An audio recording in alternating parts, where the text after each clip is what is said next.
যাবো না। আমাদের পুলিশ আনসার আর র্যাব ভাইয়াদের নতুন পোশাক। এখানে পুলিশ কেমন হইতেছে আনসার, আনসার কেমন হইতেছে র্যাব, আর র্যাব কেমন হইতেছে পুলিশ। এটা আমার ব্যক্তিগত অপিনিয়ন আর কি ভাইয়া। এখানে র্যাবের যে পোশাকটা দেখানো হয়েছে, র্যাব ভাইয়ারে মানুষ ডরানোর বদলে উল্টা মামা বলে ডাক দিবে, মামা, এ মামা সরেন তো, এ মামা এদিকে যান তো, এ মামা এদিকে আসুন তো, এ মামা আসেন একটু চা খাই। এবং সরি টু সে, বিভিন্ন মার্কেটে শপিং মলে বিভিন্ন সিকিউরিটি গার্ড আছে না, তাদের পোশাকের একটা বিশাল একটা মিল পাইতেছি। যে কথা সেটা না, পোশাক পরিবর্তন করলে যদি তাদের শরীরের অ্যাক্টিভিটির পরিবর্তন হয়ে যায়, আমি বারবার পোশাক পরিবর্তন করতে রাজি আছি। কিন্তু পোশাক পরিবর্তন করিবার পরও যদি কি যেই লাউ সেই কদু থাকে, তাইলে সেখানে আমার ঘোর আপত্তি আছে।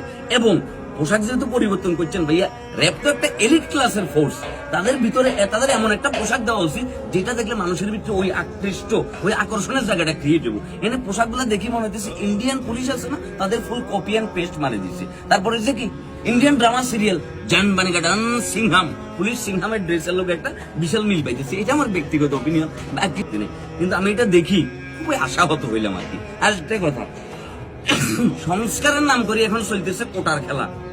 43 ভাই একজন আমরা নগরে যে ভর্তি হয়ে গেছিল মেডিকেলে, 73 ভাই রোডে রোডে ঘুরতেছে। আমরা কি এমন সংস্কার চাইছিলাম? এমন সংস্কার তো আমরা চাইনি ভাইয়া। এগুলা ঠিক করো, চেঞ্জ করো এগুলা। আর এই পোশাক দেখি ভালো লাগে না ভাই।